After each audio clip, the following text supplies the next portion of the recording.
243 सीटों पर महागठबंधन के 254 उम्मीदवार। एनडीए को घेरने में तेजस्वी कहां खुद तो नहीं फंस गए। बिहार विधानसभा चुनाव में एनडीए पूरी मजबूती के साथ मैदान में है और महागठबंधन की गांठ सुलझने की नाम नहीं ले रही। महागठबंधन में सीट शेयरिंग का औपचारिक ऐलान नहीं हो सका, जिसके चलते कई सीटों पर महागठबंधन के उम्मीदवार आपस में ही टकरा रहे हैं। और सबसे हैरान कर देने वाली बात यह है कि बिहार विधानसभा चुनाव की नामांकन प्रक्रिया खत्म हो चुकी है और सियासी जो तस्वीर है वो साफ होने लग रही है और एनडीए को सत्ता से बेदखल करने उतरी महागठबंधन के सहयोगी दलों के बीच सीट शेयरिंग पर सहमति नहीं बन पा रही है।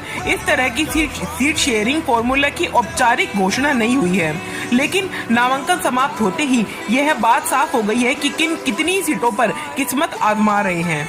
महागठबंधन में कई दिनों तक चली खींचातानी और दावों के बावजूद सीटों के बंटवारे का फैसला नहीं हो पा रहा है और नामांकन खत्म होने के बाद यह बात साफ हो जाती है कि महागठबंधन में सबसे ज्यादा जो सीटें हैं वो आरजेडी चुनाव लड़ रही है, जबकि कांग्रेस पिछली बार में 9 सीट कम पर किस्मत आजमा रही है।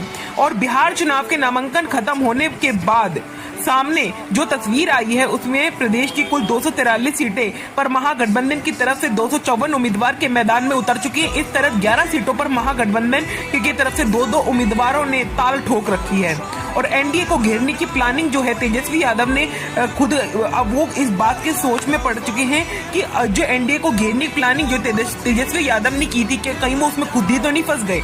महागठबंधन में आरजेडी सबसे ज्यादा सीटों पर चुनाव लड़ रही है। आरजेडी ने 143 सीटों पर उम्मीदवार उतारे हैं और तो कांग्रेस के 61 प्रत्याशी मैदान में हैं।